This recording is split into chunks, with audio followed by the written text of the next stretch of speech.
Ada yang lain selain Engkau ya Tuhan,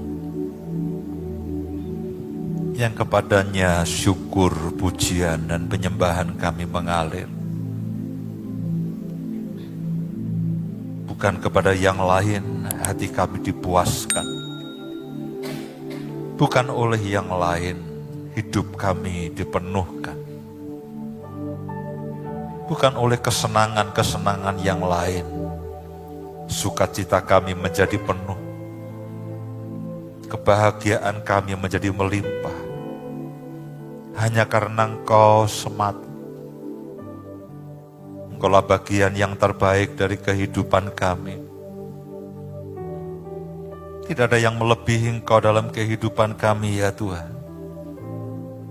Mari Roh Kudus wahyukan akan diri-Mu.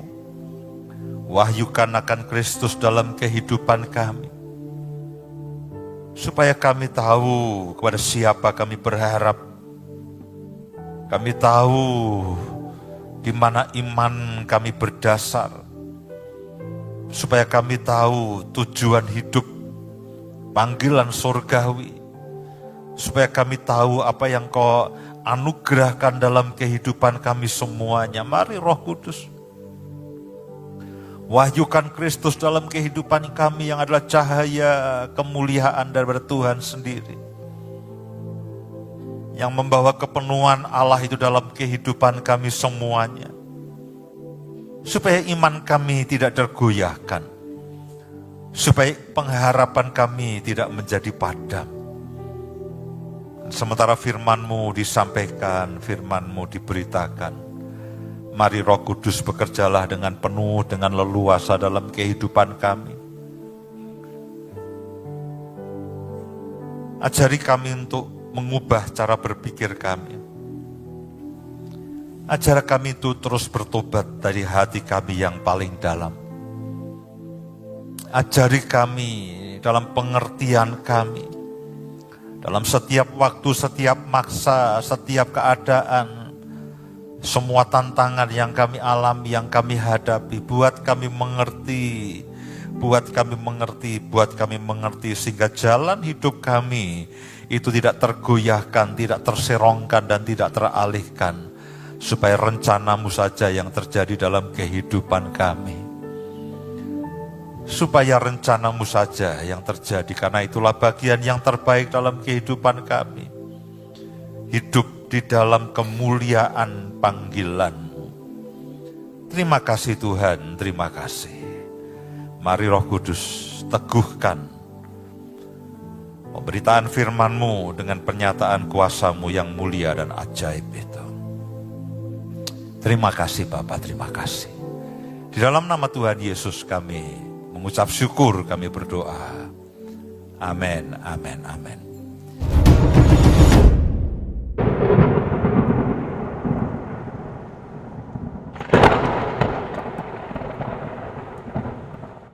Silakan duduk Bapak, Ibu, dan saudara sekalian. Puji Tuhan. Kita bersyukur pagi hari ini kita bisa berkumpul kembali, kita bisa memuji, menyembah Tuhan, dan kita akan bersama-sama mendengarkan akan firman Tuhan pada pagi hari ini. Bapak, Ibu, dan semua saudara, setiap kali saya tidur, menjelang tidur saya berdoa, saya menyerahkan segala sesuatunya kepada Tuhan. Saya menutup hari itu bersama dengan istri, dengan anak-anak, dan kami mengucap syukur untuk semua berkat, semua apa yang Tuhan sudah serahkan, Tuhan anugerahkan dalam kehidupan kami, untuk berkat-Nya, untuk perlindungannya, untuk semua yang Tuhan itu kerjakan dalam hidup kami pada hari itu. Namun pada kenyataannya tidak selalu begini, tidak selalu tidur saya itu nyenyak.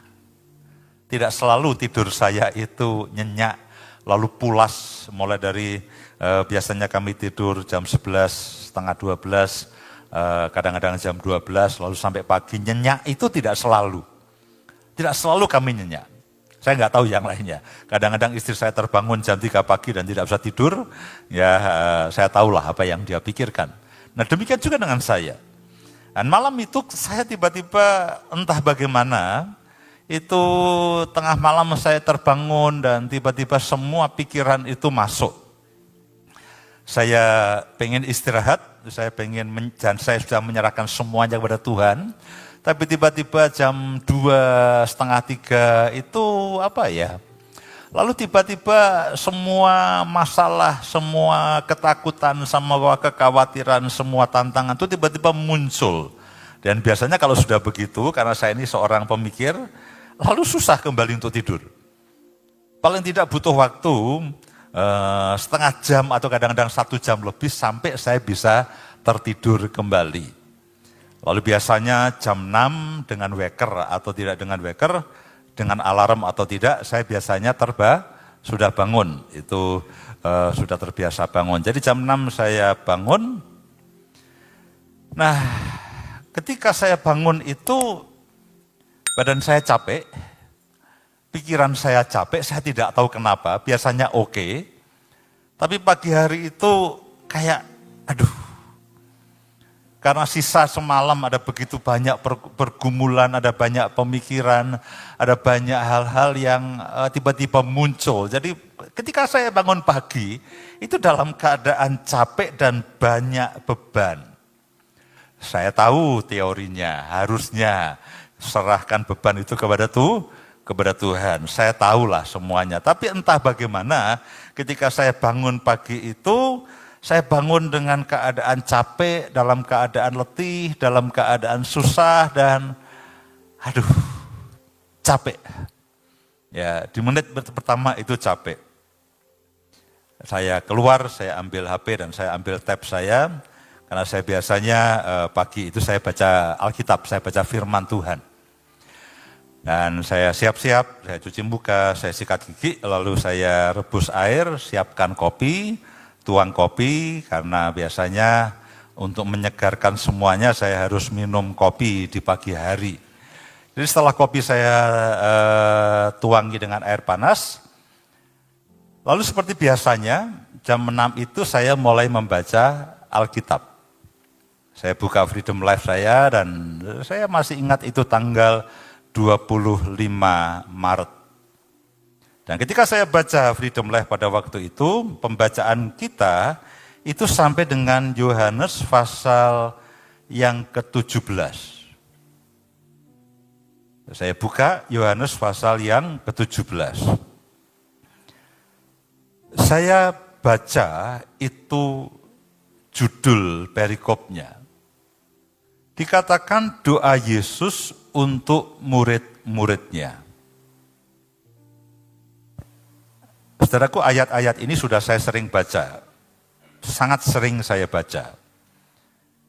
Entah bagaimana, pagi hari itu ketika saya baca judul perikopnya, doa Yesus untuk murid-muridnya, saya belum lanjutkan dengan ayat yang pertama, ayat yang kedua, ayat yang ketiga.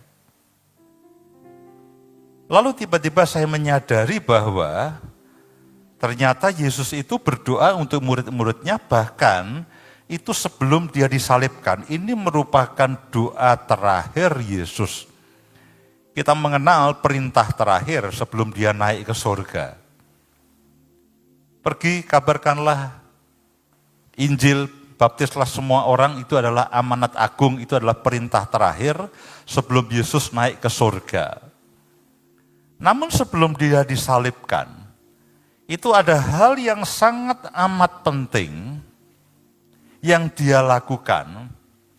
Ada doa Yesus ketika dia di Taman Getsemani, dia berkata kepada Bapa, "Bapa, jika boleh, lalukanlah cawan ini daripadaku. Namun bukan kehendakku, tapi kehendakmu yang jadi." Itu adalah doa ketika Yesus mencoba menawar Tuhan supaya penyaliban itu tidak terjadi dalam kehidupannya. Dan itu yang sering kita cermati sebagai doa Yesus sebelum dia disalibkan. Namun pagi hari itu saya sadar, saya melihat ternyata sebelum dia ditangkap dan disalibkan, karena kalau saudara baca di dalam Matius 18 itu mulai peristiwa-peristiwa Yesus ditangkap lalu disalibkan. Nah di dalam Yohanes pasal yang ke-17, itu dikatakan doa Yesus untuk murid-muridnya. Ketika saya baru membaca judul dari perikop itu, doa Yesus untuk murid-muridnya, itu saya jadi mengerti, saudaraku, bahwa saya itu tidak berjuang seorang diri. Saya bisa merasakan lalu hadirat Tuhan itu bukan begini, bukan Yesus itu lalu mencela ketidakpercayaan saya, lalu dia mencela kenapa kebebalan saya, mencela saya kenapa saya takut dan sebagainya. Tapi saya bisa merasakan bahwa Yesus itu bersama-sama dengan saya dan dia sedang berdoa untuk saya. Saya lupa kopi saya. Di meja makan di tempat saya biasa baca Alkitab, saya nangis, saudaraku. Saya nangis, saya katakan Tuhan, ternyata aku tidak sendirian. Ternyata ada pribadi yang demikian memperhatikan aku, bahkan mendoakan aku. Saya belum baca poin-poinnya, saudaraku. Tapi sepintas saya masih ingatlah kira-kira poinnya apa. Tapi ketika pagi hari itu saya menyadari bahwa Yesus itu berdoa untuk murid-muridnya, dan karena saya adalah murid Kristus, saya orang percaya, itu juga berarti bahwa Yesus itu berdoa untuk saya, menyadari itu. Bahwa sepanjang malam saya tidak bisa terlelap, saya tidak bisa tidur dengan nyenyak karena begitu banyak pergumulan, ketika begitu banyak pemikiran, dan bahkan pada pagi harinya pun ketika saya bangun pagi dalam keadaan loyo, dalam keadaan yang tidak menyenangkan. Bahkan kopi pun saya pikir akan bisa menyegarkan saya, tapi tidak bisa. Nah ketika saya baca di dalam Yohanes pasal yang ke-17 ini, itu adalah freedom life pada waktu itu. Dan dikatakan doa Yesus untuk murid-muridnya. Pagi hari itu saya sadar bahwa dalam menjalani kehidupan saya, dengan semua pergumulannya, dengan semua persoalannya, dengan semua tantangannya, saya sadar pada pagi hari itu bahwa saya tidak sendiri, ada seorang pribadi yang bahkan pada waktu itu adalah pribadi yang sedang menantikan saat-saat terakhir dari kehidupannya, yaitu Yesus sebelum dia ditangkap dan dia disalibkan. Hari itu dia berdoa untuk murid-muridnya. Dan kalau biasanya orang itu menjelang akhir hidupnya, dia akan melakukan hal-hal penting dan hal-hal terpenting. Dan doa Yesus untuk murid-muridnya ini adalah hal terakhir yang dia kerjakan sebelum dia ditangkap dan disalibkan. Itu menunjukkan bahwa doa Yesus itu merupakan murid-murid Yesus pada waktu itu merupakan hal yang sangat penting bagi dia. Ketika dia akan mati, disalibkan, ditangkap, dia berdoa untuk bagian yang terpenting. Dia berdoa untuk hal yang terpenting. Dan ini merupakan doa yang mendalam. Yesus mengajari doa. Kalau kamu berdoa, berdoalah demikian. Kamu harus berdoa. Tapi ini doa yang dikerjakan oleh Yesus sendiri. Dan ini merupakan salah satu doa terpenting, saudaraku. Yesus berdoa, Tuhan, Bapa, jikalau boleh lalukan cawan ini daripadaku. Namun bukan kehendakku, kehendak-Mu lah yang jadi. Itu ketika dia mencoba menawar Tuhan, karena dia akan disalibkan dan disiksa. Tapi tahukah saudara, ada satu bagian doa terpenting daripada doa Yesus itu, yaitu doa untuk murid-muridnya. Pagi itu ketika menyadari bahwa Yesus berdoa untuk saya dalam semua pergumulan, dalam semua tantangan, dalam semua masalah, saya nangis, saudaraku. Untung belum ada yang bangun. Saya nangis, saya katakan, Tuhan, terima kasih. Terima kasih. Karena saya tidak menjalani kehidupannya sendiri. Persoalan tidak pernah berakhir. Tantangan tidak pernah berakhir. Pergumulan juga tidak pernah berujung. Namun saya tahu, mungkin kita mengandalkan pendoa atau yang lain, tidak selalu terjadi. Tapi ada pribadi yang selalu menjadi pengantara untuk saudara dan saya. Siapa dia? Yesus. Inilah sang pengantara saya dan saudara. Dia tahu bahwa menjalani kehidupan ini tidak selalu mudah. Selalu ada keputusan yang saya dan saudara ambil. Dan kalau kita mengambil keputusan yang salah, akan ada masalah, akan ada risiko. Pergumulan yang satu selesai, pergumulan yang lain selesai. Masalah keuangan, kita berdoa, kita bergumul, lalu ada kabar baik, ada terobosan. Hari itu ada kabar baik, ada terobosan. Minggu depan, masalah akan terulang lagi. Minggu depannya muncul problem yang kadang-kadang kita tidak duga, kita tidak sangka. Pekerjaan yang kita pikir baik, tiba-tiba muncul. Tidak ada angin, tidak ada badai. Oh ada nih, ada angin, ada badai, ada petir, ada hujan kemarin-kemarin ini. Tiba-tiba Trump naikkan pajak ekspor dari Indonesia. Berapa Pak? 34% ya Pak pajaknya ya, terakhir ya. Dinaikkan, dan itu berarti menggoncangkan semuanya. Ya, dan kalau itu tiba-tiba kabar buruk terjadi, aduh, ya para eksportir akan mendapatkan tantangan. Bu Yulia juga akan mendapatkan tantangan.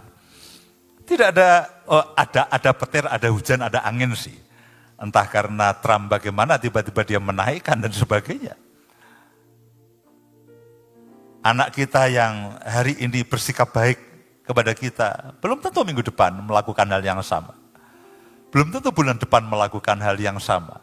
Masalah dan tantangan tidak akan pernah selesai. Persoalan tidak akan pernah berakhir dalam kehidupan kita. Namun yang melegakan adalah, sehingga ketika kita menghadapi semua masalah dan semua persoalan itu, kita punya seorang pengantara.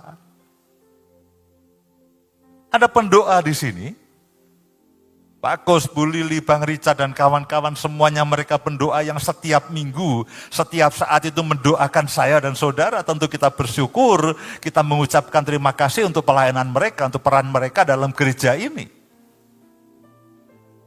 Namun mereka juga punya persoalan, mereka juga masalah, siapa yang mendoakan mereka?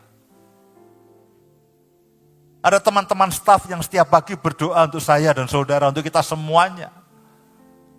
Supaya dalam menghadapi masalah kita tertolong dan sebagainya. Tapi bagaimanapun juga doa dari seorang manusia bukan tidak didengar oleh Tuhan. Tapi kadang-kadang mereka juga punya persoalan sendiri. Mereka juga punya masalah, mereka berdoa mungkin juga, aku punya masalah, tidak ada yang mendoakan aku harus mendoakan orang lain. Dan kadang-kadang kita meragukan doa daripada orang lain. Namun pagi hari ini, kembali kita melihat, kita mendengar keindahan daripada Yesus Kristus. Beberapa waktu yang lalu kita sudah belajar bahwa Dia adalah Sang Penebus. Dosa itu bisa selesai kalau ada yang menebus. Kalau tidak ada yang menebus, saudara akan dihantui oleh dosa. Saudara akan dituduh oleh dosa. Dan saudara tidak ada cara lain, saudara harus menanggung akibat dosa, yaitu maut. Dia juga imam besar agung kita yang mendamaikan kita. Yang menolong saya dan saudara. Dia juga Alfa dan Omega, kita pernah belajar Alfa dan Omega. Pak Kus menyampaikan mengenai Alfa dan Omega, bahwa Dialah yang memegang dari awal sampai akhir kehidupan kita. Tidak ada lalu kosong di tengah-tengah, itu tidak ada. Dulu, sekarang, sampai selama-lamanya. Dia alfa, dia omega, bukan berarti dia hanya di ujung dan ujung. Tidak selama dari ujung ke ujung yang tidak berujung ini, dia selalu ada untuk saudara dan saya. Dan ibadah sore Pak Kristono sampaikan mengenai Immanuel, dia tidak pernah meninggalkan saya dan saudara. Kita melihat keindahan Kristus. Dan setiap kali kita merenungkan akan Kristus, betapa dia mengerjakan dalam kehidupan saya dan saudara. Nanti siang EL akan sampaikan inkarnasi, kenapa Yesus harus menjadi manusia. Itu juga merupakan bagian dari keindahan Kristus. Kalau saudara sempat, ikutilah ibadah fire, mungkin lewat YouTube dan sebagainya. Dia sampaikan mengenai anak manusia. Kenapa Yesus itu disebut dengan anak manusia? Kenapa dia harus berinkarnasi dari Tuhan menjadi manusia? Tentu bukan karena iseng, tentu bukan karena dia ingin melakukan sesuatu tanpa maksud. Ada maksud ilahi, dan itu semua berbicara mengenai keindahan Kristus untuk kita dalam kehidupan kita semuanya. Dan semakin kita menyadari betapa apa yang dilakukan oleh Kristus untuk saudara dan saya, peran apa yang dia lakukan, dia sebagai penebus, dia sebagai gembala agung, dia sebagai gembala segala domba, dia sebagai imam besar, dia sebagai Immanuel, dan sekarang dia sebagai pengantara, dia sebagai anak manusia. Semua peran yang dilakukan Yesus, itu tujuannya untuk saudara dan saya. Dan ketika kita menyadari akan setiap peran itu, kita akan menikmati kekayaan kasih karunia Tuhan yang berlimpah-limpah. Ada begitu banyak hal yang Yesus itu lakukan, dia perani untuk saudara dan saya. Karena itulah Bapak Ibu dan semua saudara, mari kita jalani kehidupan ini. Dengan semua pergumulannya, dengan semua persoalannya. Bukan sendirian. Ada Tuhan yang tidak pernah meninggalkan kita dan dia berperan sebagai apapun. Dia berperan sebagai apapun. Kadang-kadang sebagai orang Kristen kita itu agak begini nih. Kadang-kadang saya juga dalam alam bawah sadar saya, itu kadang-kadang muncul tekanan begini. Saya harus berbuat baik, saya harus menjadi saksi Tuhan, saya harus melakukan pekerjaan Tuhan. Betul, saya harus belajar berbuah, saya harus belajar melayani, saya harus memenangkan jiwa bagi Tuhan. Ada peran-peran yang saya dan saudara lakukan, itu betul. Dan kadang-kadang itu menjadi beban dalam kehidupan saya dan saudara. Aku harus menjadi saksi, aku harus melakukan hal yang baik, jangan sampai aku menjadi batu sandungan. Di satu sisi itu merupakan hal yang betul, itu hal yang saya dan saudara harus lakukan. Dan kadang-kadang itu juga menjadi tekanan dan menjadi sesuatu yang memberatkan dalam kehidupan saya dan saudara. Namun jangan lupa, bahwa dalam kita melakukan peran dan semua tanggung jawab kehidupan ini, itu kita tidak menjalaninya seorang diri.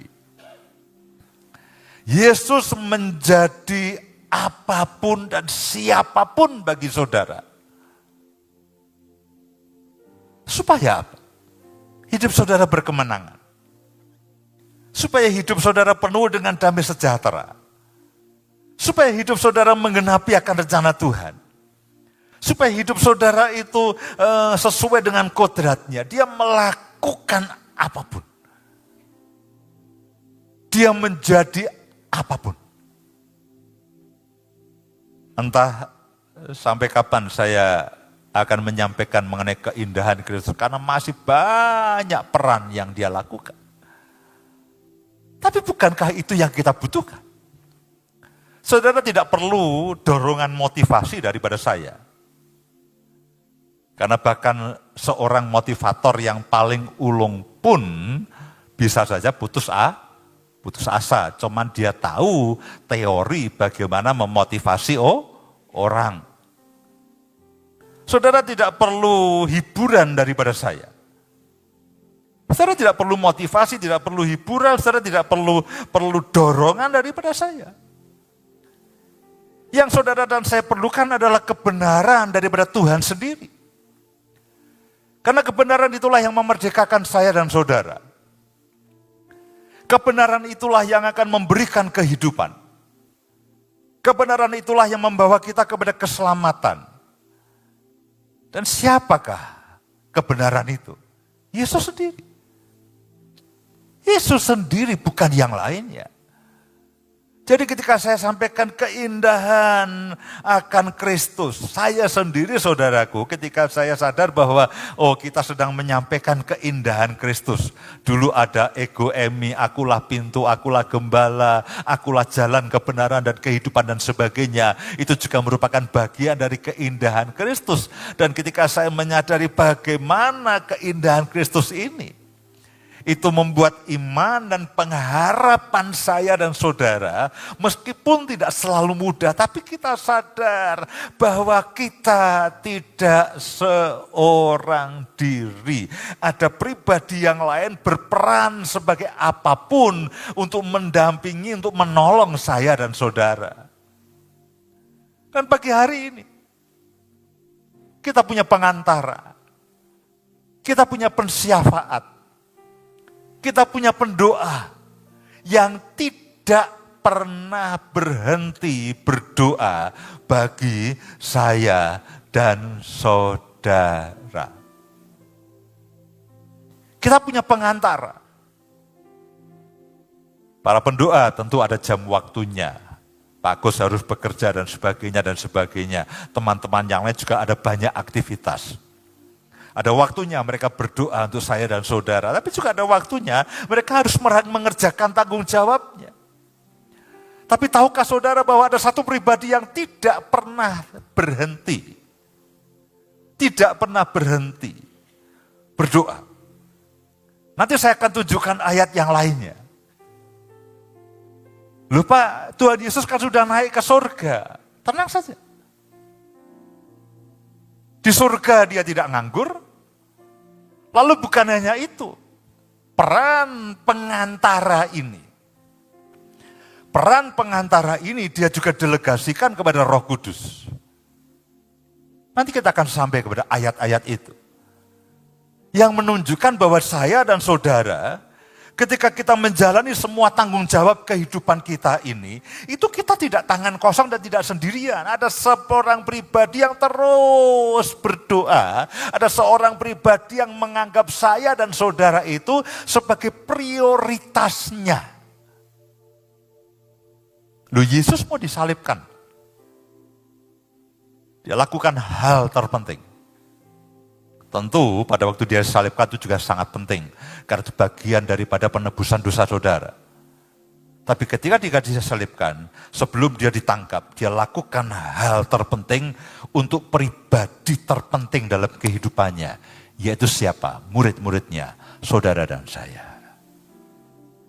Dan pagi hari itu ketika saya menyadari itu, saya nangis saudaraku.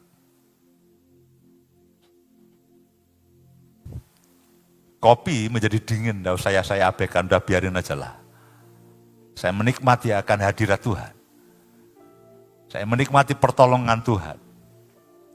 Saya menikmati bahwa Dia adalah Tuhan setia, yang tidak pernah meninggalkan perbuatan tangannya.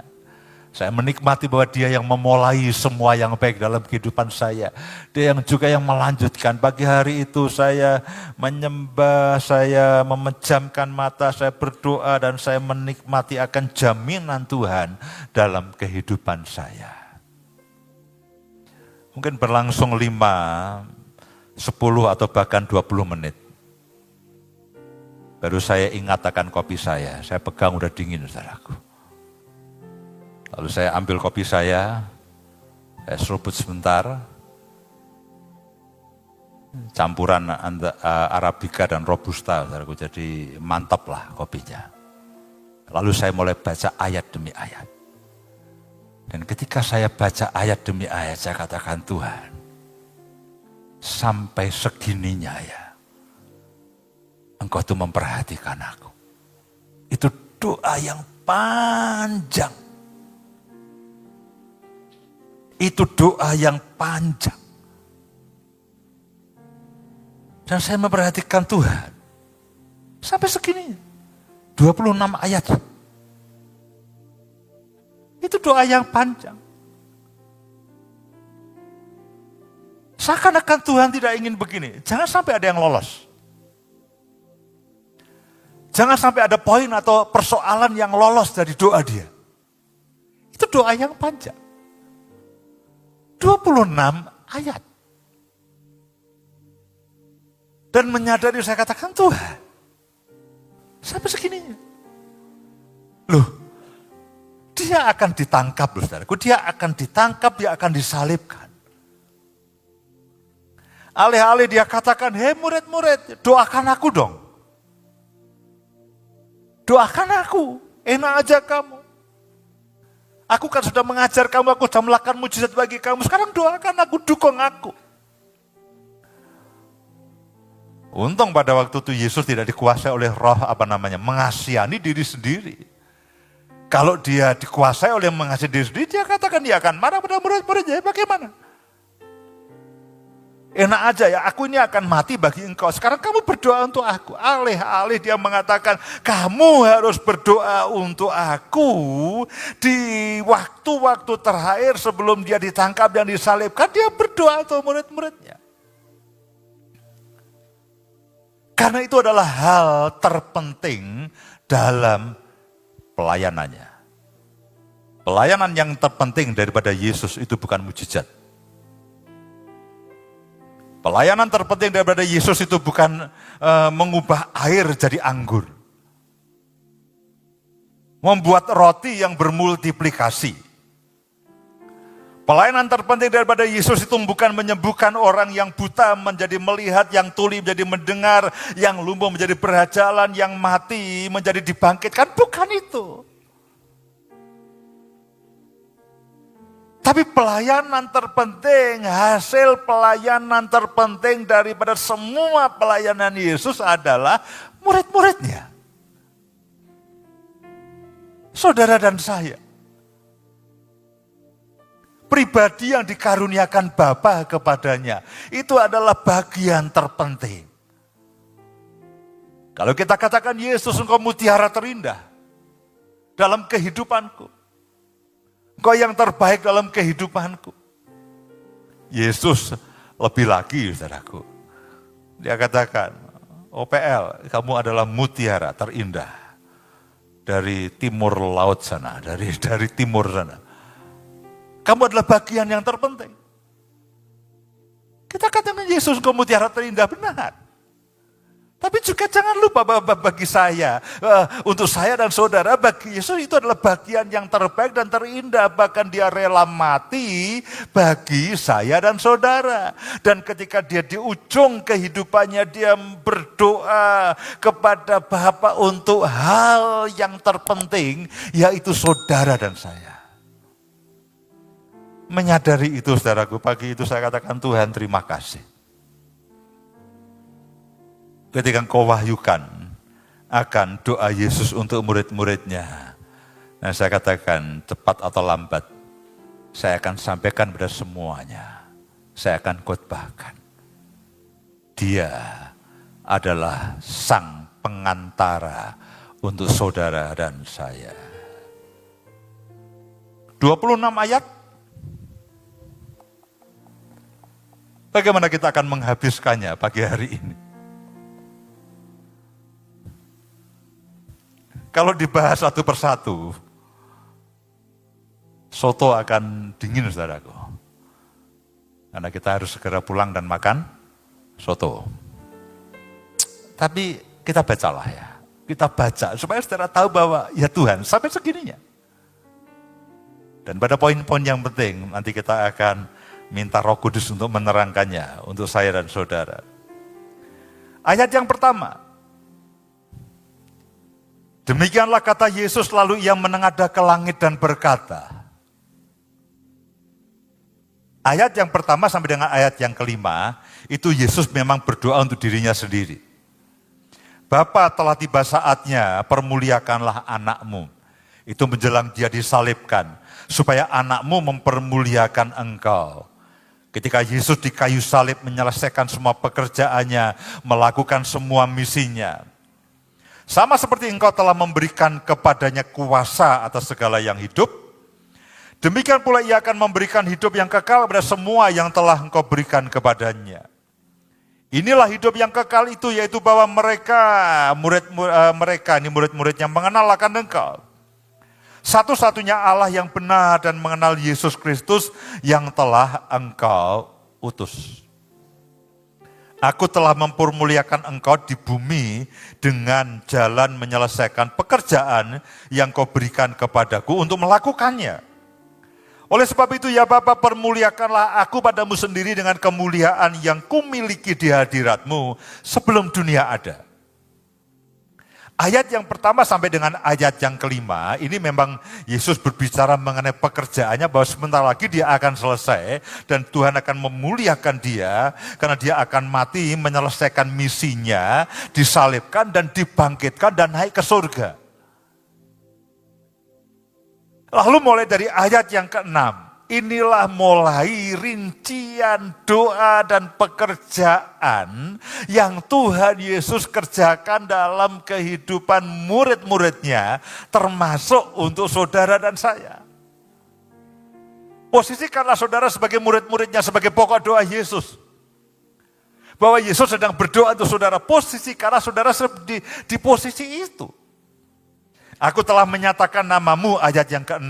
Aku telah menyatakan namamu pada semua orang yang kau berikan kepadaku dari dunia ini.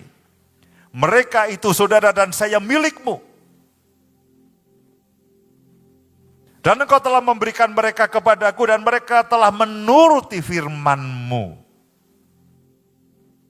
Sekarang mereka tahu bahwa semua yang kau berikan kepadaku itu berasal daripadamu.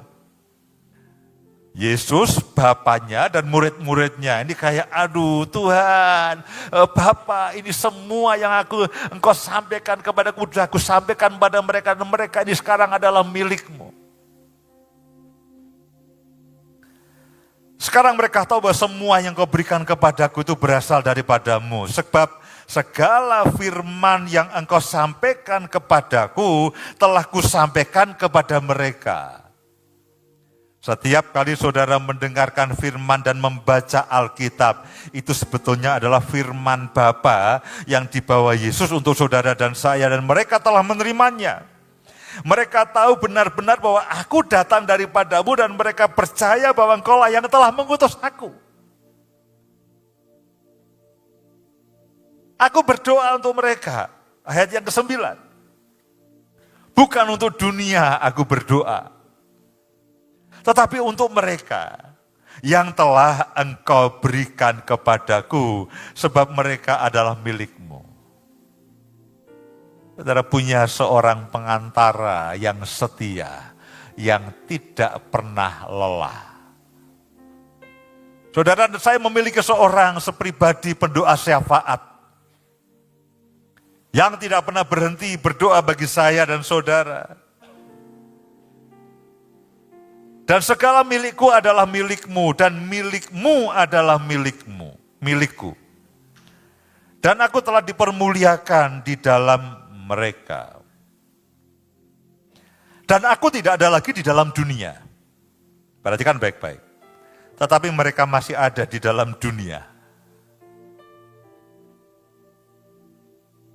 Tuhan tahu saudara ada di dunia.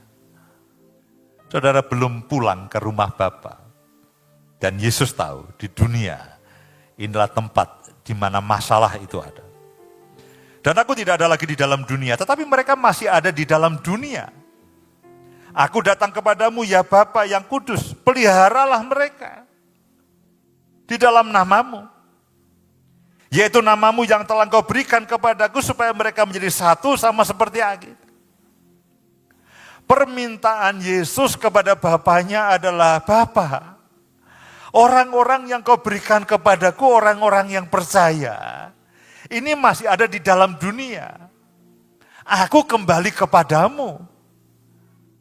Tetapi mereka ada di dalam dunia, peliharalah mereka.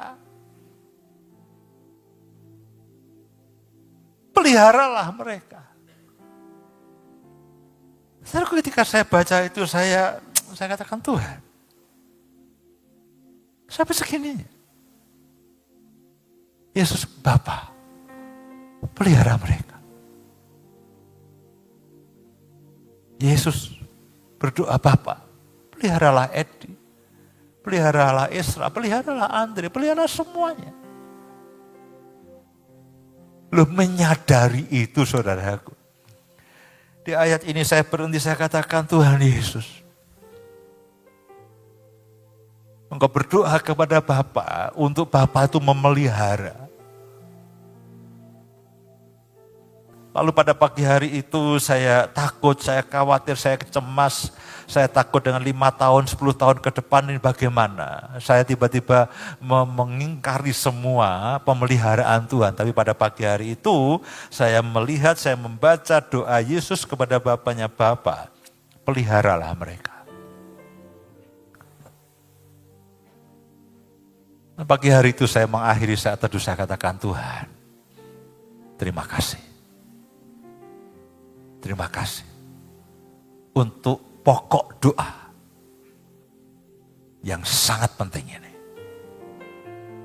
Dia berdoa kepada Bapaknya, Bapa, seperti Engkau memelihara aku, peliharalah mereka. Mereka masih ada di dunia. Tuhan sadar, Yesus sadar, hidup di dunia itu tidak mudah. Yesus sadar, hidup di dunia sebagai murid Kristus. Kalau kita melakukan kesalahan, alih-alih dunia memahami kita, mereka akan katakan, kamu orang Kristen, kenapa kamu berbuat begini? Kalau orang lain melakukan boleh, karena bukan orang Kristen. Karena bukan murid Tuhan. Bukan hanya dari dunia kita menerima penuduhan itu, bahkan. Mungkin dari suami, dari istri, dari keluarga kita, dari teman-teman kita, kamu katanya murid Tuhan, kok kamu lakukan seperti itu? Penuduhan bisa datang dari manapun. Persoalan bisa menumpuk dari manapun. Dan semua tanggung jawab, semua bagian dari kehidupan kita itu berpotensi memang menyenangkan kita. Tapi di sisi yang lain itu juga bisa menjadi sumber dari persoalan dan masalah. Dan Tuhan Yesus tahu. Bapa mereka masih ada di dunia. Dia tahu sebentar lagi dia akan pulang ke rumah Bapaknya. Tapi Bapak mereka masih ada di dunia. Di dunia ini bahaya bagi mereka. Semua ingin mengancam mereka, semua ingin membunuh mereka, semua ingin mencelakakan mereka, semua ingin menarik iman mereka, mematikan akan iman mereka. Yesus tahu bahwa hidup di dunia itu penuh dengan mara bahaya. Dia katakan, Bapak pelihara mereka. Tolong pelihara mereka. Saudaraku, saya berharap saudara menyadari akan Yesus sebagai pengantara dan pokok doa yang didoakan Yesus. Supaya apa? Dalam menjalani kehidupan saudara tidak takut, tidak cemas, tidak harus terintimidasi. Saudara menikmati akan sukacita, damai sejahtera. Saudara menikmati akan rencana Tuhan dalam kehidupan saudara melakukan semua pelayanan. Saudara menjadi saksi bagi orang lain, saudara memenangkan jiwa, saudara mengerjakan semuanya, saudara melakukan semua tanggung jawab ini, itu dengan sebuah keyakinan iman bahwa Bapa oleh karena doa Yesus, dia tidak akan meninggalkan saya dan saudara. Kita coba selesaikanlah. Selama aku bersama dengan mereka, ayat yang ke-12, aku memelihara mereka dalam namamu. Yaitu namamu yang telah engkau berikan kepadaku, aku telah menjaga mereka. Dan tidak ada seorang pun dari mereka yang binasa selain daripada dia yang telah ditentukan untuk binasa, supaya genaplah yang tertulis dalam kitab suci, yaitu mengenai Yudas. Tetapi sekarang aku datang kepadamu dan aku mengatakan semuanya ini. Sementara aku masih ada di dalam dunia, supaya penuhlah sukacitaku di dalam diri mereka. Aku telah memberikan firman-Mu kepada mereka, dan dunia membenci mereka. Karena mereka bukan dari dunia. Sama seperti aku bukan dari dunia. Aku tidak meminta supaya engkau mengambil mereka dari dunia. Tetapi supaya engkau melindungi mereka daripada yang jahat. Perlindungan Tuhan, pemeliharaan Tuhan. Mereka bukan dari dunia sama seperti aku bukan dari dunia. Kuduskanlah mereka dalam kebenaran. Firman-Mu adalah kebenaran. Sama seperti engkau telah mengutus aku ke dalam dunia, demikian pula aku telah mengutus mereka ke dalam dunia. Dan aku menguduskan diriku bagi mereka, supaya mereka pun dikuduskan dalam kebenaran. Ada begitu banyak pokok doa. Dan bukan untuk mereka ini saja aku berdoa, tetapi juga untuk orang-orang yang percaya kepadaku oleh pemberitaan mereka. Orang-orang yang kita menangkan di dalam Kristus juga sudah didoakan oleh Kristus. Supaya semua mereka menjadi satu sama seperti engkau ya Bapa, di dalam aku dan aku di dalam engkau, agar mereka juga di dalam kita, supaya dunia percaya bahwa engkaulah yang telah mengutus aku. Aku telah memberikan kepada mereka kemuliaan yang kau berikan kepadaku, supaya mereka menjadi satu sama seperti kita adalah satu. Aku di dalam mereka dan engkau di dalam aku, supaya mereka sempurna menjadi satu. Agar dunia tahu bahwa engkau yang telah mengutus aku dan bahwa engkau mengasihi mereka sama seperti engkau mengasihi aku. Perhatikan baik-baik ayat yang ke-24, 25, 26. Ya Bapa, aku mau supaya dimanapun mereka berada, mereka juga berada bersama-sama dengan aku. Mereka yang telah engkau berikan kepadaku, agar mereka memandang kemuliaanku yang telah engkau berikan kepadaku, sebab engkau telah mengasihi aku sebelum dunia dijadikan. Ya Bapa yang adil, memang dunia tidak mengenal engkau, tetapi aku mengenal engkau, dan mereka ini tahu bahwa engkaulah yang telah mengutus aku. Dan aku telah memberitahukan namamu kepada mereka, dan aku akan memberitahukannya supaya kasih yang engkau berikan kepadaku ada di dalam mereka, dan aku di dalam mereka. Tidak semua ayat kita bisa kupas dan kita bisa terangkan. Tapi kalau saudara perhatikan, segala-galanya Tuhan sudah berikan untuk saudara dan saya. Dan apakah dia berhenti? Ketika dia naik ke surga, saudara berpikir, Tuhan sudah naik ke surga dong. Siapa yang menjadi pengantara bagi kita? Siapa yang menjadi pengantara bagi kita? Yang pertama, ketika dia naik surga, dia tidak berhenti loh saudara. Dia tidak berhenti menjadi pengantara bagi saudara dan saya. Mari lihat ayatnya.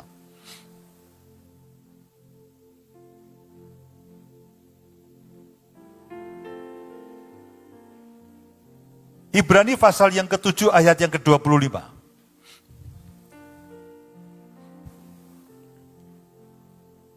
Ibrani pasal yang ke-7 ayat yang ke-25. Karena itu, perhatikan baik-baik. Saudaraku, ini ayat penting ya. Ini ayat penting, tandai saudara. Ini ayat penting, perhatikan baik-baik. Karena itu Tuhan Yesus sanggup juga menyelamatkan dengan sempurna semua orang yang oleh Dia datang kepada Allah. Perhatikan baik-baik. Dia sanggup menyelamatkan dengan sempurna semua orang yang oleh Dia datang kepada Allah. Jadi begini. Kalau saudara masih bimbang dengan keselamatan saudara, perhatikan ayat ini. Kalau saudara berpikir bahwa yang menjaga keselamatan saudara, kan begini, ketika saudara percaya kepada Yesus, saudara terima keselamatan. Pertanyaannya, siapa yang menjaga keselamatan itu?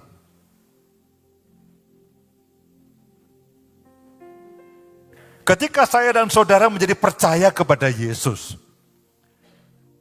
lalu saudara berpikir, hari ini aku jatuh dalam dosa. Aku bergelimang dengan dosa. Hilang dong keselamatanku. Aduh, aku sudah 3 bulan tidak berdoa. Aku tidak menjaga keselamatanku. Aku sudah 2 tahun tidak pelayanan. Aku siapa nanti yang menjaga keselamatanku? Kehidupan rohaniku buruk sekali. Aku akan kehilangan dan keselamatanku. Pertanyaannya, siapa yang menjaga keselamatan saudara? Betul bahwa saudara harus berbuah dari keselamatan. Kita berbuat baik karena diselamatkan. Kita berdoa, kita membaca firman, kita pelayanan karena kita terima keselamatan. Pertanyaannya, kalau saudara sedang goyah, iman saudara sedang goyah. Pagi itu saya sedang goyah. Lalu siapa yang menjaga keselamatanku? Bahwa aku masih punya keyakinan perjalanan kehidupanku akan sampai surga. Siapa yang menjaga? Ternyata bukan saya dan saudara. Kalau yang menjaga keselamatan itu saya dan saudara. Nah, kalau moodmu baru bagus, oke. Kalau tidak bagaimana? Maaf nih ya. Kalau saudara sedang jatuh dalam dosa, tiba-tiba saudara mengembuskan nafas terakhir, selamat atau tidak? Saudara sedang menjalani kehidupan dalam dosa ini, saudara sudah percaya Yesus, saudara sedang dalam dosa, tiba-tiba nafas terakhir. Ketika saudara nafas terakhir, saudara tidak sedang dalam posisi iman yang berkobar-kobar. Surga apa neraka? Kalau yang menjaga keselamatan itu saudara sendiri, saudara neraka. Tapi syukur kepada Yesus. Yang menjaga keselamatanmu itu bukan saudara. Yang menjaga keselamatan saudara, Yesus. Ada pertentangan sih antara para teolog, kalau begitu keselamatan bisa hilang atau tidak. Sebagian berkata bisa hilang, sebagian bisa berkata mustahil bisa hilang. Karena yang menjaga Yesus. Karena yang menjaga Yesus. Saudara mau percaya yang mana terserah, tapi kalau menurut ayat ini, kalau yang menjaga pribadi yang sudah diselamatkan dengan darahnya yang mahal. Ini barang pribadi yang paling mahal yang Yesus korbankan dirinya untuk keselamatan saudara. Lalu ayat ini mengatakan dia sanggup menyelamatkan dengan sempurna semua orang yang oleh dia datang kepada Allah. Artinya apa? Yang sudah diselamatkan itu Tuhan jaga, dia sanggup menjaga. Dia sanggup menjaga, menyelamatkan dengan sempurna. Siapa yang menjaga keselamatan kita? Supaya tetap sempurna sampai pada hari yang terakhir, Yesus. Kenapa? Bagaimana dia melakukannya? Sebab dia hidup senantiasa untuk menjadi pengantara mereka.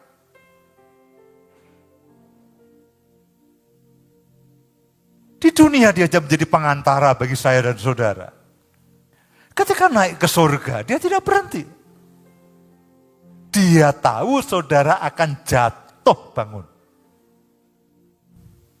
Karena itulah dia menjaga. Supaya keselamatan itu tetap sempurna dalam kehidupan saudara. Perhatikan baik-baik, keselamatan itu tidak tergantung dari apa yang saudara lakukan. Oh, aku punya keselamatan. Kalau aku sedang menyembah Tuhan, keselamatanku utuh. Kalau aku sedang jatuh dalam dosa, keselamatanku kosong itu. Lalu begitu? Tidak, saudara. Keselamatan yang saudara dan saya terima, itu jaminannya bukan saudara. Jaminannya bukan prestasi saudara. Jaminannya bukan persembahan saudara. Jaminannya bukan pelayanan saudara. Jaminannya adalah Kristus. Karena itu dia katakan, aku akan menjaganya supaya keselamatan yang sudah aku berikan kepadamu itu tetap sempurna. Dengan apa? Dia berdoa bersyafaat bagi saudara dan saya. Dan bukan hanya itu, saya pernah sampaikan bahwa Roh Kudus itu merupakan jaminan dan meterai dari keselamatan sampai kita akan menerima segala sesuatunya. Keselamatan dia jaga supaya tetap sempurna. Ada sih ayat-ayat yang mengatakan kerjakanlah keselamatanmu itu. Artinya apa? Ketika saudara sudah diselamatkan, hiduplah berpadanan dengan keselamatan yang saudara dan saya sudah terima. Jadi siapa yang menjaga keselamatan? Bukan saya dan saudara. Saudara bahkan sering lupa, tahu saudara sudah selamat atau belum. Saudara juga lupa, saudara simpan di mana. Tapi Yesuslah yang menjaganya. Sehingga keselamatan itu selalu sempurna di hadapan Bapa. Bukan berarti saudara bisa seenak-enaknya. Setelah saudara diselamatkan oleh karena anugerah, bukan karena perbuatan baik. Oleh karena kasih karunia, bukan karena perbuatan baik.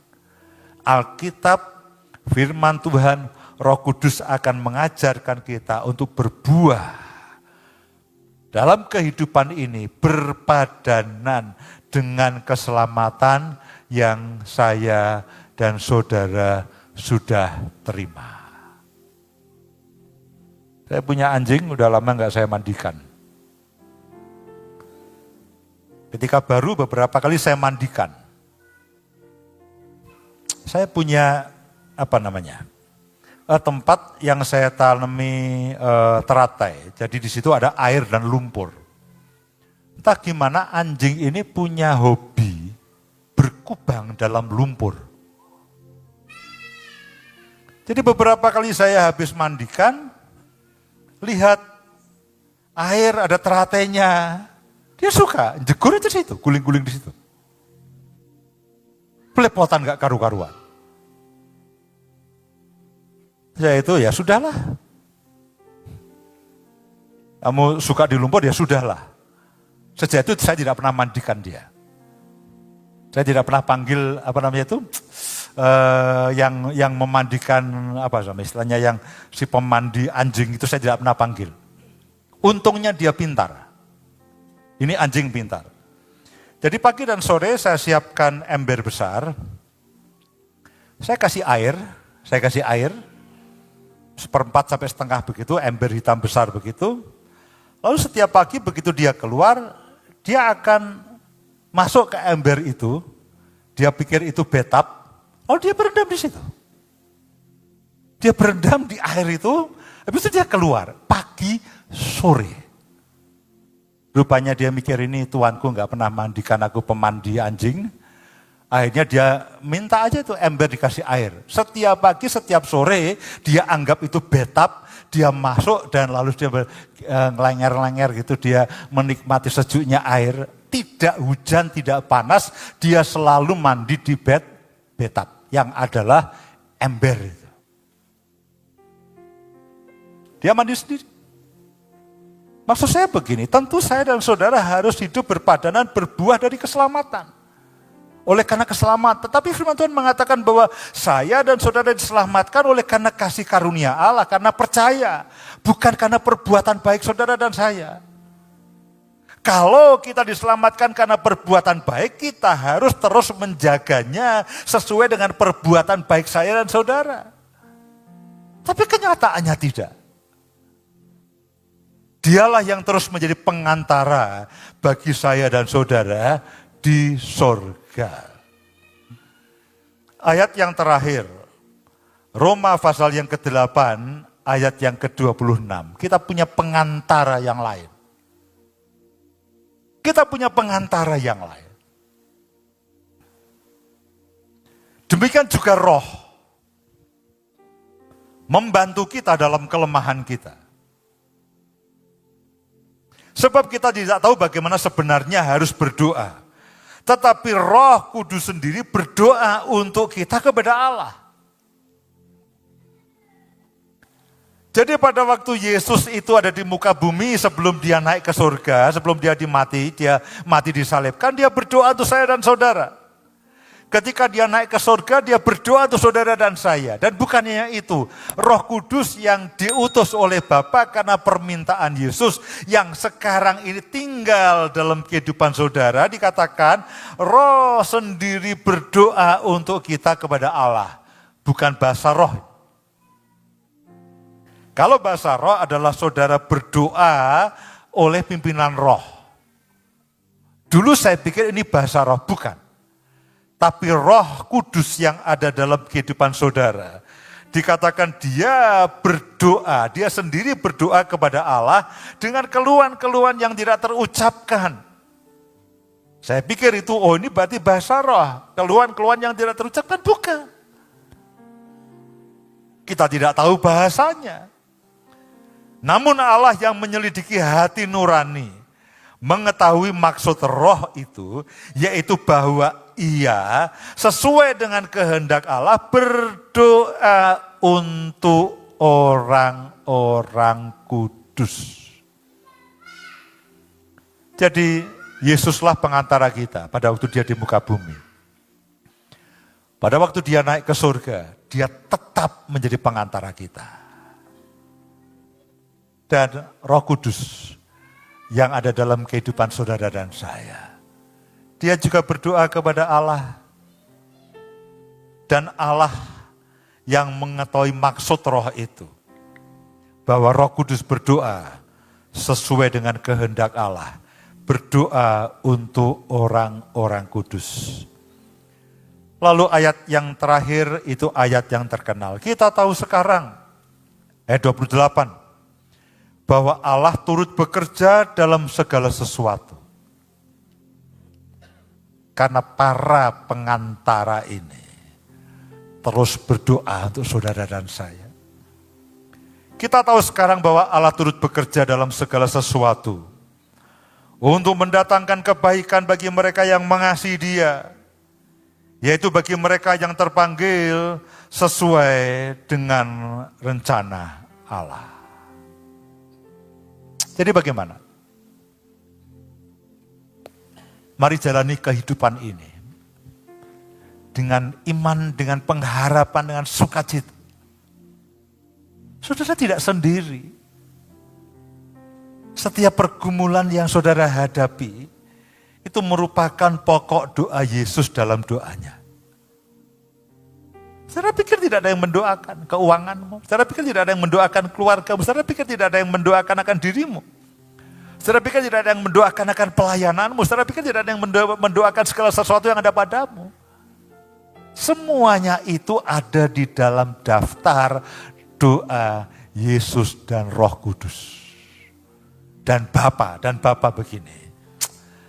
Dia akan turut bekerja dalam segala sesuatu untuk mendatangkan kebaikan bagi saudara dan saya. Karena semuanya itu ada di dalam daftar pokok doa Yesus dan Roh Kudus. Jalani kehidupanmu dengan penuh sukacita. Jangan biarkan kopi saudara dingin karena kita sedih dan sebagainya. Percayalah. Dolar naik, turun, emas naik, tidak turun-turun. Aduh, sekarang turun. Rugi dong kita. Kayak punya emas saja, saudaraku. Dolar naik, emas naik, turun, saham naik, turun, semuanya, komoditas semuanya naik, turun. Kita tidak tahu, saudaraku. Yang kita tahu, kita punya sang pengantara, Yesus sendiri. Mari bangkit berdiri sama-sama.